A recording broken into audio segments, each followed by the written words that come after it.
now tuning in to the Here's the Deal podcast, covering today's biggest stories from the gridiron to the hardwood. Hosted by Michael D. White Jr. and David Coleman.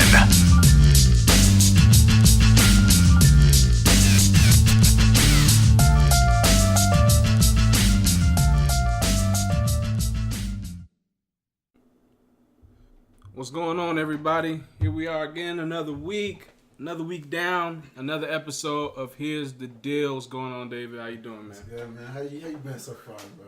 Bro, I'm tired. Like I was just telling you, man. School, family, it's all stacking up, but hey, the grind never stops. How about yourself? I've been good, bro. It's been a long week, but made it through. Can't complain. Yeah, true. That's good. Let's dive right into it. Today on Here's the Deal, we're going to start you off. Let's talk about Rookie of the Year and the top rookies we got going around. I'm going to let you start this one out. Who are your top rookies? Who's leading the race for Rookie of the Year? Go ahead and let us know. Top rookies so far, of course, Luka Doncic, Trae Young, Right. Marvin Bagley, DeAndre Ayton, Jaren Jackson the third, I believe. Jaren Jackson Jr. Yeah. And I say Shai Gilgeous-Alexander. Those would be my top rookies so far. It's been kind of like a two-man race as far as Rookie of the Year to me. Yeah. Really just Luka, but Trae Young's he's putting together a strong stretch of games lately. He's been averaging, I want to say, like about 30 and 10 the last couple of games, about like the last 9 games or so. Right. And he had a breakout game against the Rockets. And then he just dropped 49 and 4 overtimes against the Bulls. I'm not sure if you saw that one. Right, I did. I seen that. That was a crazy game. Yeah, so he's really starting to find his way. His passing, I feel like that's the best aspect of his game. Trae Young, his passing, and obviously he can shoot the ball. He struggled at the beginning of the year. He's starting to make more of those deep threes that we saw him make in college, and he's just starting to get more comfortable with the ball out there. That was one of people's biggest questions, was he going to be able to continue to shoot from distance when he got to the NBA? When I look at the rookies, like you said, it's a two-headed race now. It was a runaway race. Luka Doncic is averaging 21 points a game, 5 assists, 7 rebounds, shooting 34% from 3. I still think Luka's in the lead for right now. I just think he started the year so strong. NBA love its international players. You know, he's got the step back going. He's got a lot of highlights, and so does Trae Young. Trae Young was kind of inconsistent, but now he's starting to catch a lot of heat. But the way Luka started off, it's really his race to lose at this point. Trae Young's caught up. I would say Luka still has a slight edge over him for me. Other rookies that I do like, you name most of them: Marvin Bagley, DeAndre Ayton, Mitchell Robinson, Jaren Jackson. One of my personal favorites is a guy from Arizona, Alonzo Trier from New York. I like that dude. I was watching him in the tournament last year. I was like, oh, this dude can score. He can hoop. He can shoot. He got a little bounce. He got instant bucket. Yeah, like he's a bucket. He's an instant bucket. I like Alonzo Trier. I hope he gets a lot more minutes with the Knicks going future. I think that's definitely a piece they should hold on to. But yeah, it's definitely a two-man race. What you think about Marvin Bagley? He's been playing really good since the All-Star break. He just got hurt. He was averaging 24 and 11.7 rebounds right before he got hurt. I hate Marvin Bagley because he plays for the Kings and the Lakers are behind the Kings. So I don't care. No, Marvin Bagley is great. He definitely picked up his play since the All-Star game. The Kings actually look like sometimes like a formidable playoff team. You combine him with Fox and Bogdanovich and all the players that they have. They got a nice young team that likes to run and they play defense. They'll be competing the next couple of years. So thank God he just got a knee sprain, because that looked bad at first when he got hurt. I was like, but he'll be back in the next week or two. Yeah, he'll be back, and I mean, he's gonna be good. I hope they lose, but I like Bagley. Okay. I mean, as far as the rookie race goes, I feel like Doncic is still number one. Right. Trae Young's starting to pick up, but I don't think he's gonna catch him at all, just because Luka's having an amazing season. Between Luka and Trae, they're looking like two of the best rookies we've ever seen. Who would you rather? Who you taking? You got to pick one to build your team around. You taking Trae? You taking Luka? Gotta go with Luka. Just Why? because the way he does it. You can trust him with the ball. You know he can score. He's proven that he's clutch already. He's a big guard. That's probably the biggest difference between those two. Luka's a big guard. He's like 6'6", 6'7". He's 6'7". Yeah, that's kind of how I'm feeling.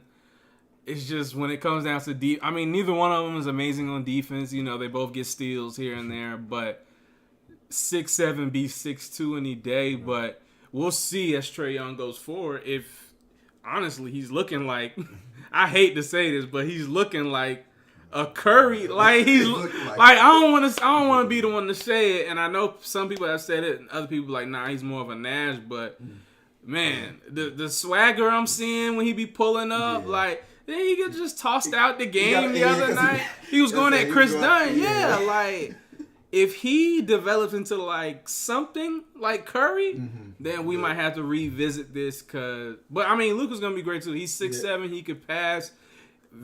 I'm surprised. I honestly didn't think he'd be able to score as easily as he does in this league. But I mean, he's definitely stood out. Definitely, I think, leading the race for rookie. Right. It's going to be interesting to see who, because everybody compares him because the whole draft day trade, the Hawks and Dallas have traded picks. This is a trade we're not going to be able to tell who's a winner for a couple years. We got to see because the how Hawks they still pan got to out. get that player. They got a pick also on the trade. So that's right. still made, if that turns into and Dallas is ahead. They've already grabbed Porzingis. They already got a second piece to go with Luka. Right. Hawks are more rebuilding team. Definitely rebuilding. That's good. Let's move on to one of the saddest stories in the NBA. The Los Angeles Lakers continue to struggle. 3-7 in their last 10. Playoff mode activated. I don't want to say I've given up on my team. You know what I'm saying? I don't want to say I've given up. But man, losing to the Suns in the fashion that you did, I just hit rock bottom. It's just man. It's not a lot to say about the Lakers right now. They're last in free throw percentage. No one can hit a free throw. No one. LeBron, Ingram. No one can hit a free. Only people who shooting good from the free throw line on our team is like KCP and Reggie Bullock. Bottom 3 in 3-point percentage. We can't hit a shot. And I'll be honest. At the beginning of the season, I was one of the ones that said that I didn't think we needed to get more shooters because I thought Kuzma, I thought Ingram, I thought Hart, I thought those guys are going to take a step forward. For some, they have, and we'll get into that. But it's just not enough shooting on this team, and I think it all starts from how the team was constructed after they signed LeBron. That's basically got us to this point here. What do you think about the Lakers and their struggles lately? I don't know what Magic and Rob Pelinka were thinking coming into the season. You know, they came with that mindset, okay, we're not going to get shooters, we're going to get... I was with it, Magic. Vets. I was with it. They was like, we're going to get vets, we're going to play defense, we're going to go against the grain of 2019 basketball. It sounded good. And it just has not worked out. Picking up Reggie Bullock has been a good addition because y'all finally got a reliable shooter. Right, that is true. It hasn't really equated to wins because y'all at 3-7 in your last 10. So there's a lot that y'all need. I think y'all, like I said last week, y'all need Lonzo back. That's going to be big as far as defense and a point guard that can hit those threes. Because Brandon Ingram's taking a huge step since All-Star break. Definitely. Taking a huge step. I was actually one of those guys that was like, if there's anybody in the young core I would trade, it'd be Brandon Ingram. That was me too. Go ahead. But the way he's been playing, he's starting to look like that. Maybe that AD trade might have helped him. You know, kind of see that he needs to take that next step. He just can't be a solid NBA player. He needs to actually be working towards being an all-star the next year or two. Right, and he's also known as a slow starter too. Last year he was kind of slow starting off the season. Then after the All-Star break, he started to pick it up, especially when Lonzo went out. We had to move him to point guard. So he's always been sort of a slow starter. He hasn't been horrible this season. But like you said, I was in agreement that he would be the one to trade too, because when I watched him play with us, it just seemed like he didn't fit the mold of the style that we were trying to play. He just seemed like he needs the ball, he needs a little isolation, he needs time. In other words, he needs his own team. You know what I'm saying? We got LeBron. You don't need to be doing that. Look, your job is to shoot. He's definitely changed his style a little bit. Yeah, he's not holding on to the ball as long unless he's playmaking, of course. But he's shooting more threes now. Yeah. So he's definitely been a bright spot in what's been ultimately just a rough couple of weeks. He's becoming more of a scorer. I think because going back to last week, y'all played a game against the Bucks, which was I thought it was an encouraging loss. I know whenever you lose, a lot of people don't like to have those moral wins, but I think it was an encouraging loss. Y'all played the best team in the league at home. It's a nationally televised game. Even though you didn't come out and win the game, hey, he came out there. He took y'all to hell, man. Bledsoe got $70 million, and all of a sudden, and one, pulling up. I'm like, hold on, this is not the Bledsoe I know. Right, baby Bron. Rich Paul got on that contract. He said, all right, Bron, what's good? Yo, like, the Bucks game was good. I liked how we played the entire Bucks game. We played defense. The last 3 minutes, we just broke down. I think they went on like a 15-2 run. So, like you said, it's a moral victory, but at the same time, the losses against Cleveland and New York and Atlanta, we really don't have time for moral victories at this point when you're 4.5 games out of the playoff chase. Excuse me. You have to win every game. So then they followed it up playing Phoenix. And I just knew we was going to win that game. And I come in this game, I'm watching, the energy's not there, and I don't know what to do. I don't know if Luke's lost the team. I think that's pretty apparent. Luke's lost the team. What do you think about Luke Walton and the job he's done this year? I thought Luke, for the longest, y'all need to give him more time, but it just hasn't worked out. I thought the whole rotations things, eventually he'd figure it out, but he just doesn't. It doesn't seem like he knows who to keep in the game when they're playing good. He's had the same problem since he's been to LA. If I had any insult of Luke Walton is, please shore up your rotation. Yeah. God. Yeah, that's all he has to do. Get that and make sure the team plays defense. Because if you're going to be a team that doesn't score a whole lot off of threes and things like that, you have to play defense. And they haven't done that. Right. And I will give him credit. At times, they have played defense. There was a time when they were a top 10 defense this year. And even last year, he got the team to be, I think we were like top 12 or 13 in defense, even though ultimately only 35 games.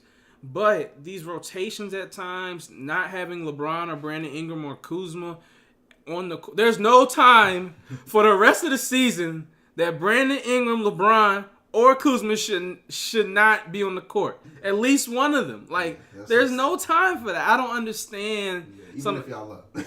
Rondo shooting 15 threes a game. Bro, when I saw that, I was like, that's when you take Rondo up. I'm not understanding the direction that he's taking the squad. I don't understand. And, like, I know they have a lot of defense. It's not all on Luke Walton. It's definitely on roster construction. At the beginning, and it's definitely partly on LeBron and the whole clutch and Anthony Davis and the rumors here, blah, blah, blah, blah, but we got to be better than this with maybe the best player in the game. Yeah, LeBron he has to improve his body language out there, which, I mean, everybody talks about his numbers. The numbers are great and all, but it's just something that he leaves undesired. If you're really watching these games, there's something that he's leaving out. I can't really pinpoint it. It's defense at times. It's effort. It's rattling around these young players. He has to do those little things that, granted, they don't show up on the stat sheet, but it will be important when it comes to winning games. It's like I thought we were getting there. Like, at that Warriors game on Christmas, up by 20, I thought we were getting there. And then once he got hurt, and then all them trade rumors start, it's still been this disconnect. And he doesn't make it any better. Like, after the Bucks game, the first thing he's talking about is how good of a team the Bucks got. Like, son, the trade deadline's passed. You got to play with who's around you. You're not even trying to uplift them or encourage them. I'm not really understanding his leadership position. I can't really criticize his play on the court because the stats are there, but intangibles matter, like I was telling somebody earlier today. What you think about y'all looking at adding Carmelo maybe? You think that'll help y'all out? Melo don't want to play for us. Did you see the report? Yeah, if y'all not going to, like, compete for real. Like, if Melo don't want to play for you at this point, yeah, it's you need to look at your team and make some decisions. Like, it may be time. I mean, granted, you don't fire coaches late in the season, but it may be time to let Luke go. Well, like we were talking about earlier, Mark Stein reported that Luke Walton will be fired at season's end. I mean, Magic's keeping his promise. He said he was safe for this season, but he sees a white light at the end of the tunnel now. So Looks like Luke will be gone, and we'll see. I mean, honestly, that's what I saw happening anyways if this didn't go the right way. And if we don't make, unless barring we go on some type of miracle run, I knew this was gonna happen. Walton was gonna be kicked out of there. Yeah, but y'all need a coach that's gonna hold LeBron accountable. Do you think LeBron's a top 5 player this year, or? Because I would say no. I'm gonna go out there. I'm gonna go out on this limb. Everybody's been calling LeBron the best player the last however many seasons, last decade. I think that torch was passed when KD went to the Warriors. I think KD's been the best player in the league since then. Right now, it's between KD, Giannis, and Harden. Those would be my top 3 right now as far as who's the best player. But I think KD, he took that torch 2 years ago, and ever since then, LeBron's slowly been, I only show up in the playoffs. Regular season doesn't matter to me. You know, he's always kind of had that attitude as far as, I don't care what we do in the regular season as long as we're good come finals time. Well, I need him to care now. But I don't think he's a top 5 player anymore. How about you? So look, yo. I'm gonna be fair to LeBron here. Couple things. I don't think when KD hit that shot, I don't think that put KD over LeBron. Because ultimately, when I look at the teams and I look at who KD got riding with him, that's very true. It makes your job a heck of a lot easier. And I'm not trying to take nothing away from KD. But LeBron, we saw what he did in the playoffs last year with the Cavs. Like, game winners after game winners, creating, guarding whoever. Pacers, Raptors, Celtics. Yeah, that's true. But, I mean, to go to the finals 8 straight years. Yeah, it's respect. It's definitely respect. Like, it's not easy. That's a lot. Easy. But here's what I'll say. There's a couple things that we got to keep in mind about LeBron. This is the first year he's ever been seriously injured. Yeah. This may not be serious to other people. This is serious for him because this is the longest he's ever been out. We got to look at the team put around him. You know what I'm saying? That's true. He's been best when he has shooters around him. We didn't do that. Now he doesn't have that. So he's forced to play kind of out of his element. Mm-hmm. So I think those are 2 things we got to remember. I still think LeBron is a top 5 player. I just don't think he's playing as good as the best player in the league right now.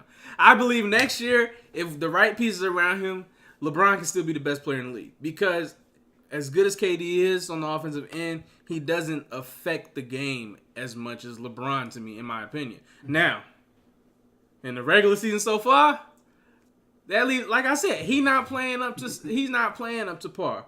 But I wrote down some people I thought who are playing at a higher level than him right now as well. I agree. Giannis.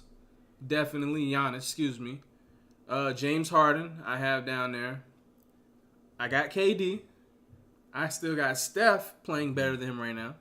Paul George is playing better than him right now.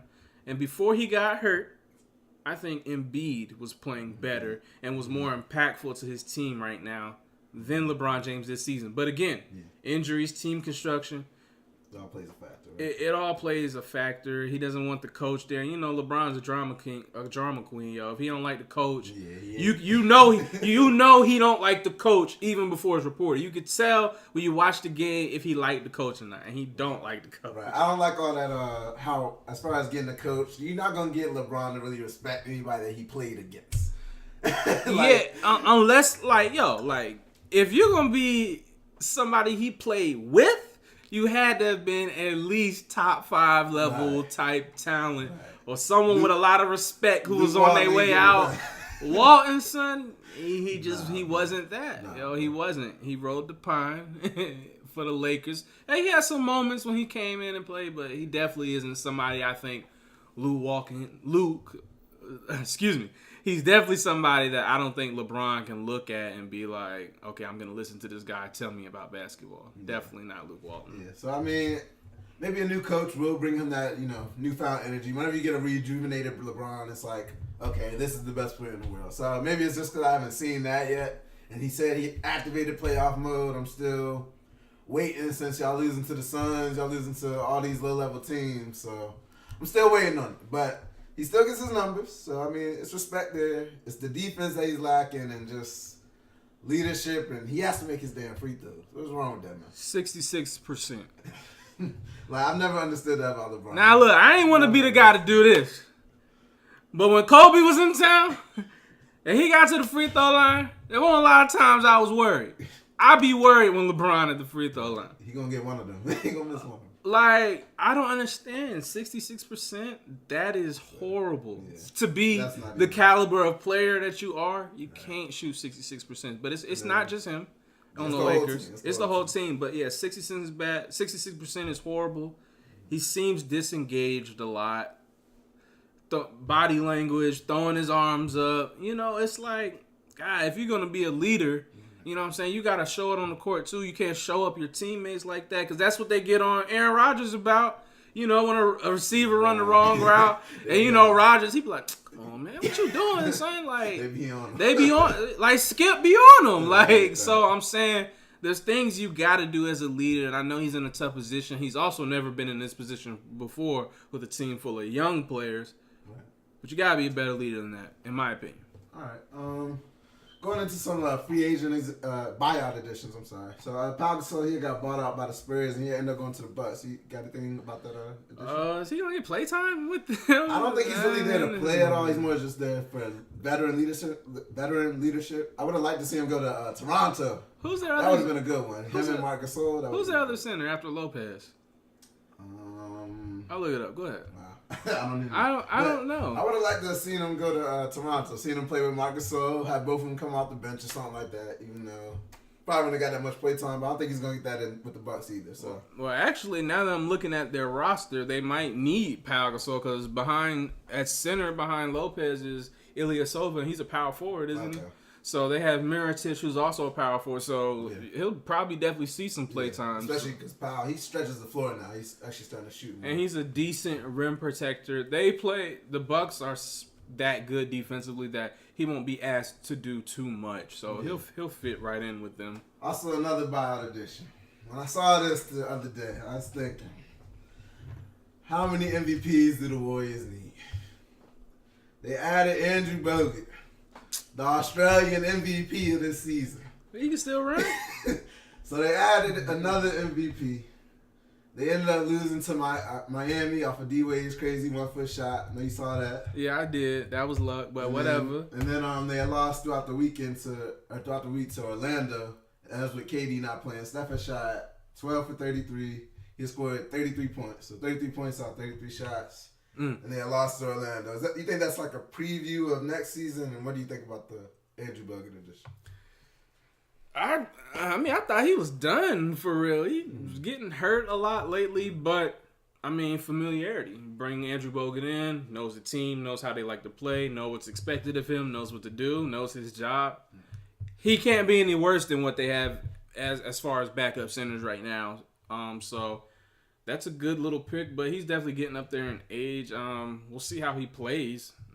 I don't think much of Andrew Bogut at this stage of his career. He may just be there for familiarity and some type of leadership. And he knows what to do. He knows he could coach up Boogie. He could definitely pass too. Yeah, he could coach up Boogie as far as this is the way Steph and Clay are gonna be running when you have the ball to try and play make for him, because that's one thing that he's always been good. Boogie need to play some defense, but I ain't gonna say nothing. Go ahead. Yeah, that he's never been known for playing defense. So. All right. Do you think that's it's a preview of next season, kind of without KD, that lost to the Magic at all? Steph taking a whole bunch of shots. Well, if they lose KD, the dynamic of their team changes, because I'm skeptical. Are they still as good as they were before they had KD? Because they were definitely a deeper team then. Draymond was playing better. Right. Draymond was a lot better, shooting a lot better specifically. But depending on what they do with that cap space, losing Durant, that'll ultimately tell me a lot. But that's what we're going to see. We're going to see Steph shooting a lot. We'll see Clay shooting a lot. I don't think we'll see a bad shooting night. As good as Steph is, best shooter of all time. I don't think we'll see a lot of that. But we're going to see a lot of back to the 45, 50-point games from Steph Curry, him hitting 10 threes. We're going to see a lot of that next year. And I actually like it, because I think that'll help him and win some more MVPs maybe. Right. I mean, best point guard in the game today was Steph. I think it's an outlier game as far as bad shooting. Without KD, the only thing they'll be missing is that go-to guy. But I think Steph, given his own team again, he'll kind of take that role upon himself. And he's always been a good shooter no matter the time, no matter the situation. He gets his little bit of flack for playoff time, but usually he's always pretty solid. I think, he's not as, how should I put this? He's not as automatic as KD, but I think Steph is a good go-to guy. I think you can go to him when you need a bucket or he'll get to the free throw line. You know, I think a couple years ago he was, I think among guards, he was one of like the highest rated of scoring in the paint. So it's not like he just shoots threes. You know, he's able to take it in, pull up for mid-range. He has a float game, crazy lay package. So, you know, Steph, I think the Warriors will be all right, but I definitely think they'll be a lot more vulnerable depending on who they get.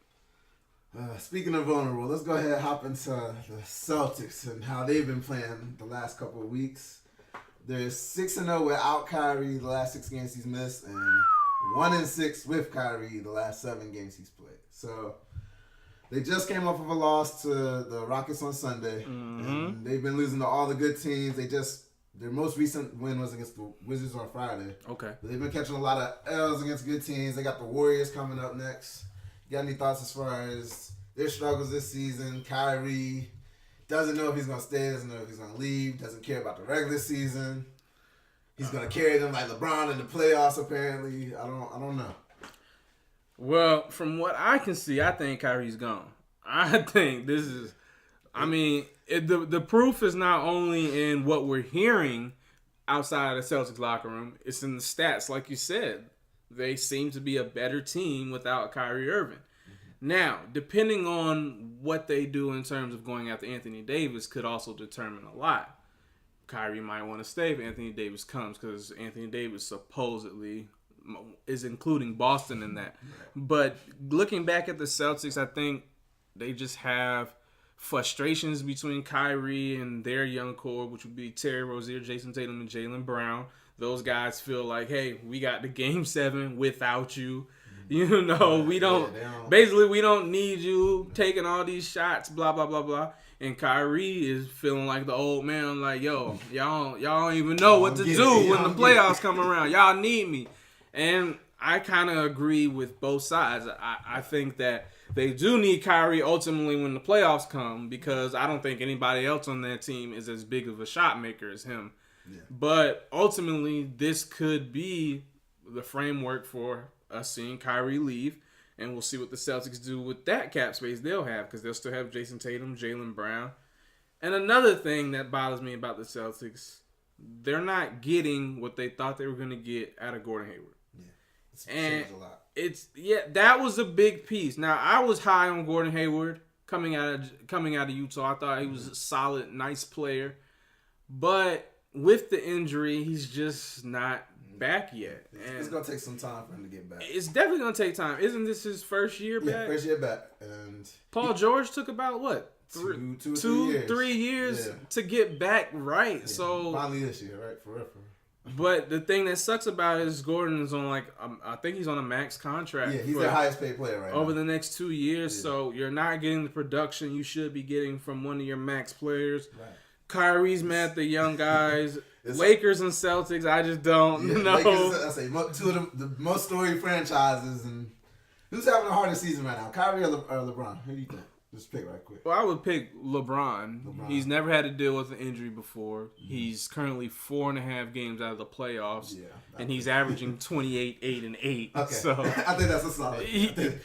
Kyrie still gets to the playoffs. Kyrie's still in the playoffs for now, at least, you know. So I definitely think it's LeBron. And yourself? After you said that, I'd have to go with LeBron because he's never been in this type of situation since his first year in the league. But as far as the Celtics struggles, they're still trying to find their identity. I think as far as their lineups go, they need to have more Jason Tatum, more Jaylen Brown, and less of Gordon Hayward, which is going to be hard to do. I understand doing it throughout the regular season, trying to get him right and the connection that him and Brad Stevens have. Right. You want to play him. You want to see him get back to his old form, but he's just not ready. Happen this year. He's not ready. So I think as they get close to the playoffs, start to switch that rotation. Get Jaylen Brown in the starting lineup. Either take out Marcus Smart or Morris. I would take out Morris because Smart's having a really good year. All of a sudden, he's become a really good shooter, which he may be, well, other than Kyrie, he's looking like one of their better shooters on the team. Hey, dog, if you hitting, keep shooting. Right. Hey, and he always reads that defense. Like, he can't go wrong with a player. It may be because he's already got his money. As far as the Celtics, a lot of their young players haven't got paid yet. Still on rookie deals, so they're still trying to, all right, I deserve to be a max player. I deserve to be the captain of this team. So they're still trying to, get their name out there as far as, because Jaylen Brown, a lot of people are looking at him like, is he going to be a star player? Is he going to be a role player? Is he going to be just a solid starter? So he's still trying to figure out where he is in this league. I think the biggest problem with the Celtics also is they're just not as good a shooting team as we thought they were. Last year, they shot better. Jason Tatum, Jaylen Brown, they all shot better. Even, I believe, Horford shot better last year. So it's just, as far as coming into this year, everybody's kind of took a step back as far as the young players. Kyrie's having his best year yet, I think, as a point guard.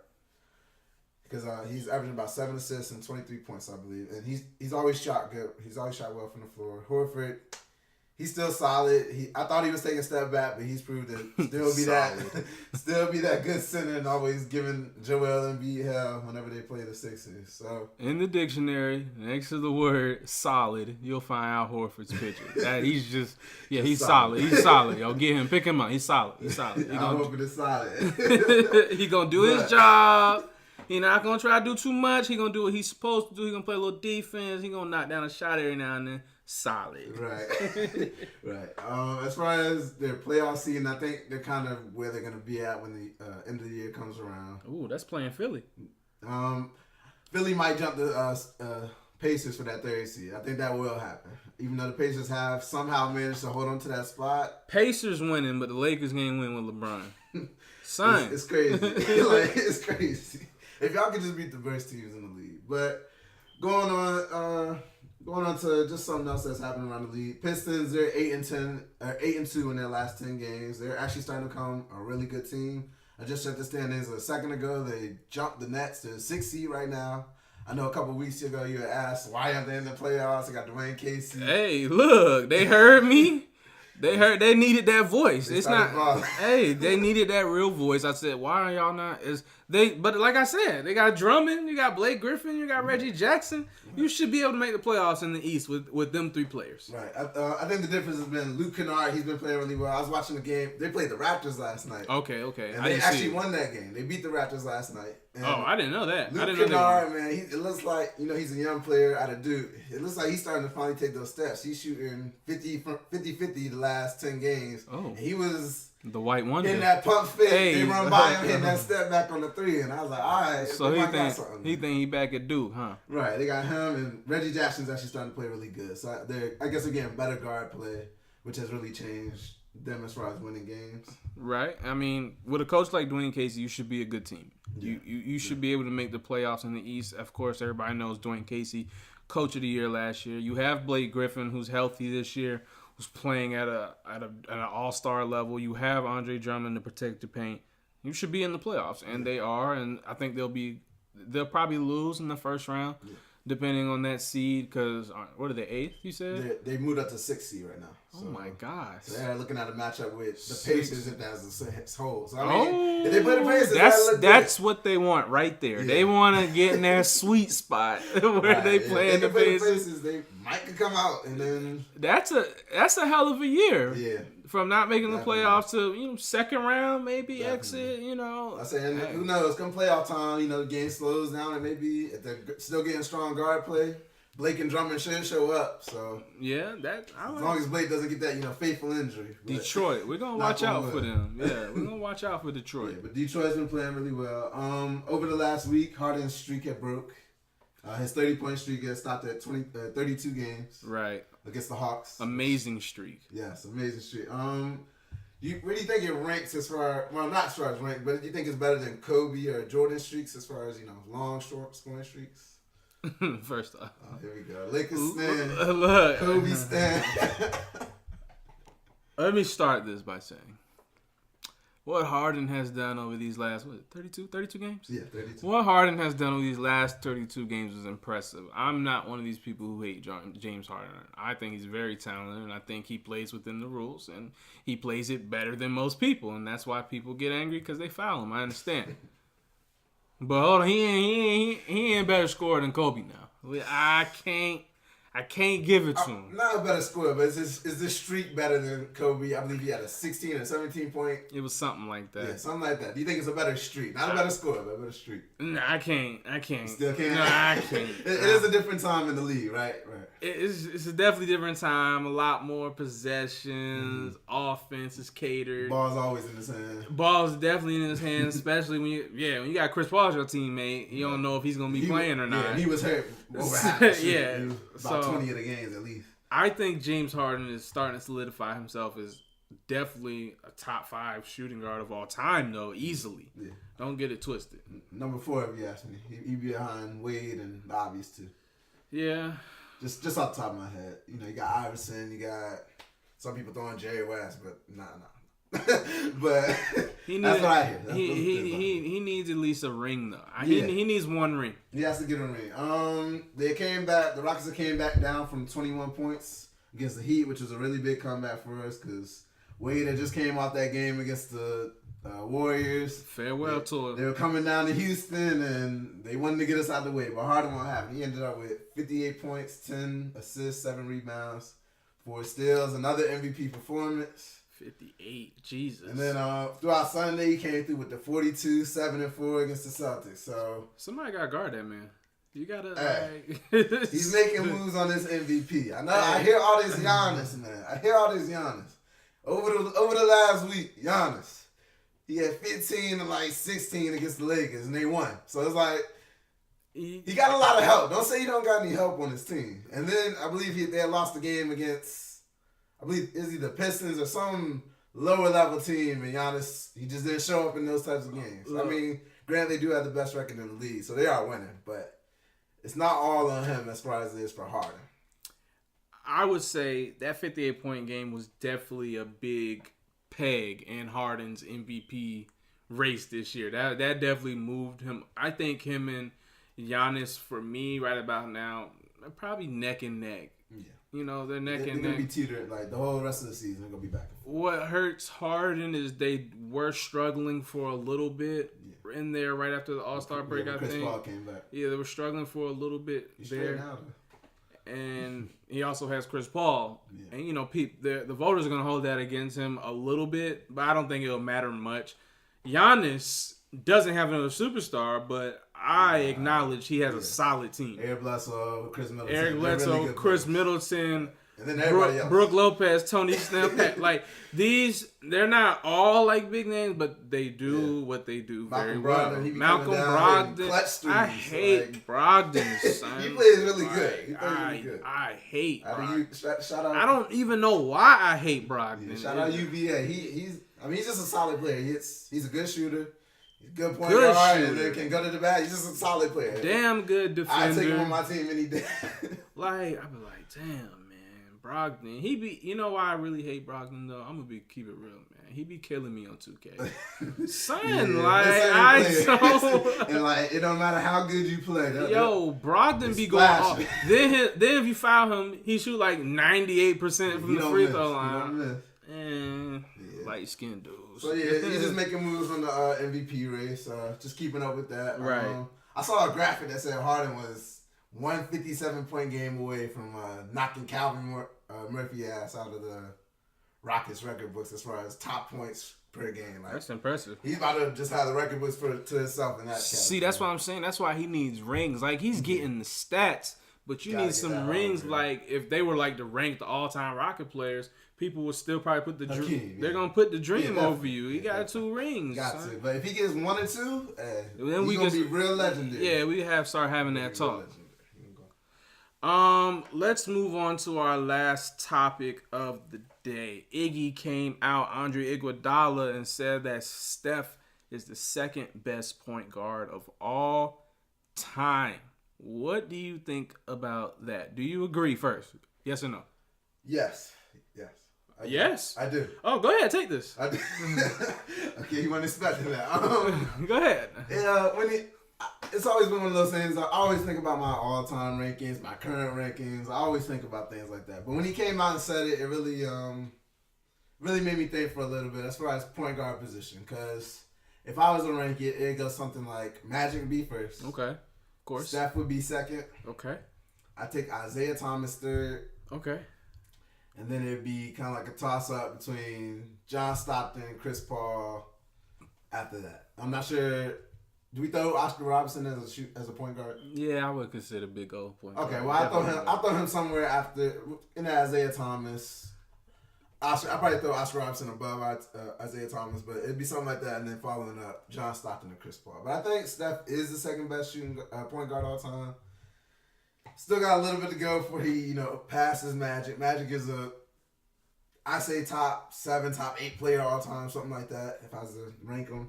So it's gonna take a little bit. Curry's he has a dynasty in Golden State, and he's been the focal point of it for the most part. Like the system runs around him, even with KD being their best player the last 2 years. The system still runs around still runs around Steph Curry, and you see that whenever he's out for like any type of time. KD, he's still a great player. He still gets his number, but they definitely lose a lot more games. When Steph's there by himself with anybody, it doesn't matter who's out there, they still manage to win games. He always going for 30, things like that.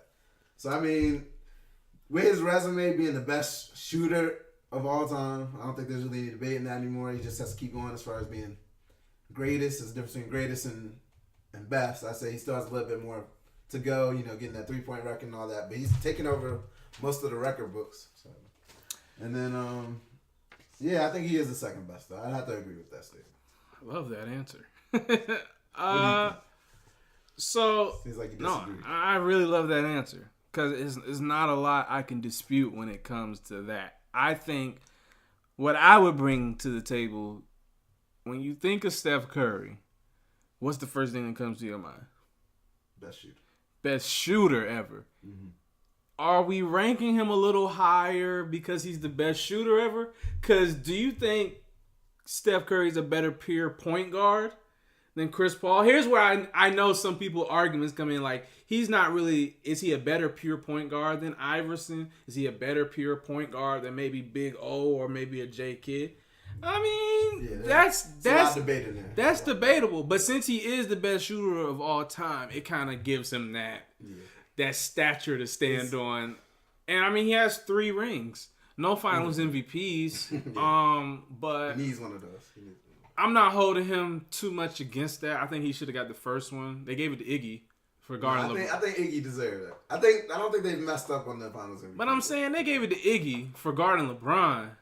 How much did LeBron average? He averaged a lot, but he didn't shoot. He shot that's the first time I saw LeBron shoot about 40%. I think he shot exactly Steph 40%. was averaging 26, 27. It was good, but think about the finals. When we going back to that time, the Cavs were up 2-1 on the on Golden State, going home. The change in that was when Steve Kerr put Iggy into that starting lineup, and he gave you that balance of he is like a point guard on the floor. Obviously, he's not always making plays. He's a good playmaker. He's a good playmaker. Yeah. You can trust him with the ball in his hands, and he's at that time he's one of the best defenders in the league. He's still one of the better defenders in the league, but when you put him on LeBron, he was the only player that was able to not shut him down because he still gets his numbers, but to slow him down, just to slow him down. And that was enough for them to win that final. So I think he deserved it. That's fair. I do think he did it. My point in that is I'm not going to hold the final MVPs against him too much. He is the only unanimous MVP. Oh, that gives him a little... Man, but number 2... Yeah, who you got?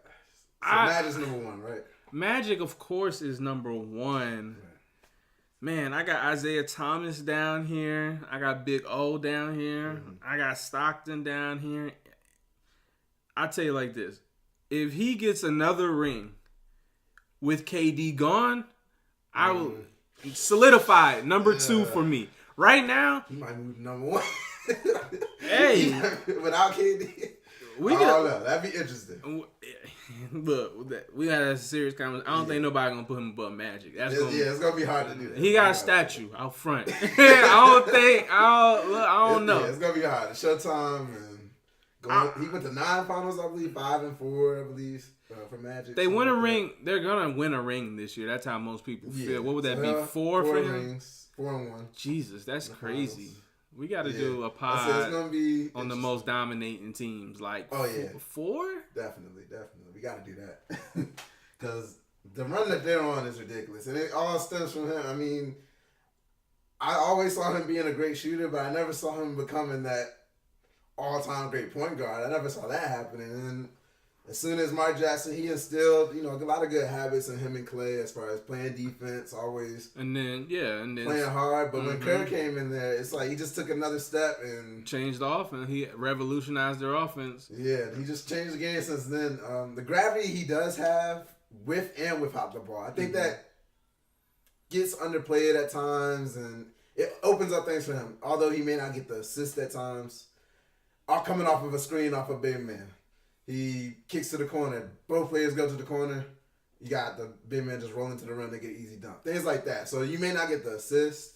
And I don't think he's some type of great playmaker, but he is a good playmaker. He is a very good playmaker. But even still, when I think about that, it's all predicated off how good of a shooter he is. Yeah. You know what I'm saying? So him being such a dominant shooter has made him one of the greatest point guards of all time. So like I said, I'm not comfortable putting him number 2 yet. I would have him right now. He's got to be no lower than top 7, 6. He can't be no lower than that right now. But I can't. I got to see. I need another ring. Because last ring he got without KD was the one we were just talking about, right? Then they lost to LeBron. So then they went and got KD. Yeah. It's interesting. And now it's been too easy. You know what I'm saying? Yeah, exactly. It's been these last 2 years, it's been kind of not given to him. But. So if KD leaves this offseason, I would love to see how he would do now as he's a little bit more older. Let's see if he can get another MVP, add another ring to that case, maybe get a finals MVP. Then we could talk about it. That's true. And then the only thing I say is going into next few years, if KD does leave, I'll leave some wiggle room to adjust that answer just in case, the Warriors just go back to looking like the original Warriors and things just aren't the same for them. Anything else you got for us? I just got an update about Brandon Ingram being out tonight against the Clippers. Oh my God. It's looking like another loss for y'all, man. I wasn't looking at my phone. I was recording. I saw that he was possibly out. And this is a big game for us. This is the Clippers. This is the game we really can't lose. That's who we're technically chasing. No Brandon Ingram. God. It's going to be hot for y'all. LeBron got turned up. Who is scoring on the Clippers?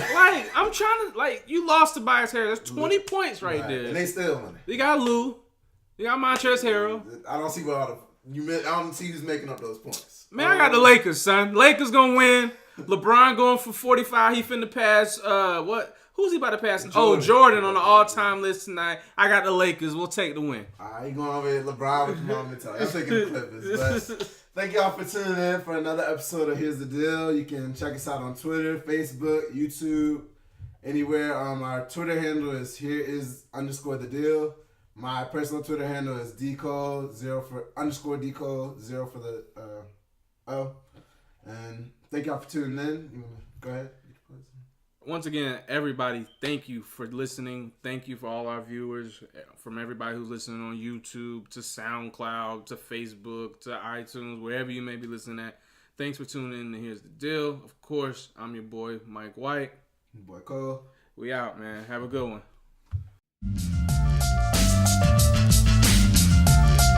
Thank you for listening to Here's the Deal podcast. Tune in for next week's episode. And don't forget to add the Here's the Deal podcast Facebook and Twitter pages.